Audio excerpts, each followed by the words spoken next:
সে নাগরিকের কাতারে এসে আবার আন্দোলন করুক তার বাবার বিরুদ্ধে। আমরা এখন দেখতে পাচ্ছি যে 24 আর পরবর্তী 71 থেকে এই পর্যন্ত যে দমনপীড়ন তার সিস্টেম একটাই রয়ে গেছে। কিন্তু আমরা যে আকাঙ্ক্ষা এই 1400 মানুষ শহীদ হয়েছে, এই শহীদের প্রতিফলন হিসাবে আমরা বাংলাদেশে কোনো কিছুই নাগরিক হিসাবে আমরা কোনো কিছুই পাই নাই। আমরা জনগণ হিসাবেই রয়ে গিয়েছি। জনগণের কোনো অধিকার থাকে না। রাষ্ট্র হিসাবে আমরা চাচ্ছি যে প্রত্যেকটা মানুষের নাগরিক অধিকারগুলো, নাগরিক সুবিধাগুলো যেন আমরা পাই।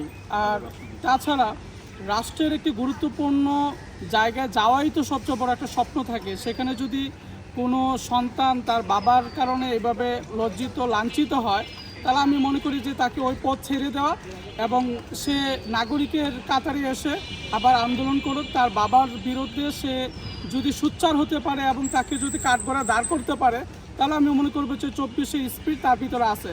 অন্যথায় আমি মনে করবো যে বাংলাদেশের মানুষকে ধোঁকা দিয়ে তারা রাষ্ট্রে একটি পদ নিয়েছে এবং পদকে বিক্রি করে তারা এখন হাজার এবং লক্ষ কোটিপতি হওয়ার যে পায় তারা তা বাস্তবায়ন করছে।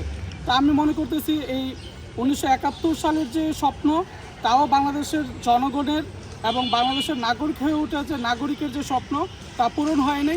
এবং 1990 সালের একটি অভ্যুত্থানে তাও আমরা ব্যর্থ হয়েছি। এবং আমাদের সাথে সাথে শ্রীলঙ্কা একটি অভ্যুত্থান ঘটায়, তারা তাদের নাগরিক সেবাগুলো কিন্তু এখন সর্বত্র দিয়ে যাচ্ছে। কিন্তু আমরা এখন পর্যন্ত নাগরিক সেবা তো দূরের কথা, আমরা জনগণ হিসেবে যে জনগণের যে একটি মৌলিক চাহিদা, যে একটা মৃত্যুর গ্যারান্টি, আমরা মৃত্যুর গ্যারান্টি পর্যন্ত আমরা এখন পর্যন্ত 24-এ পাইনি।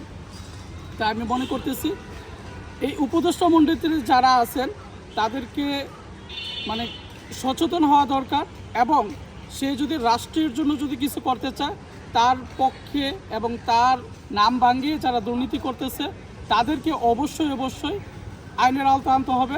তা নাহলে মনে করতে হবে যে তারা এই ভাওতাবাজি করে এবং জনগণকে এবং নাগরিককে ধোঁকা দিয়ে তারা একটি রাষ্ট্রের পদ নেওয়ার জন্য তারা এখানে বসছে।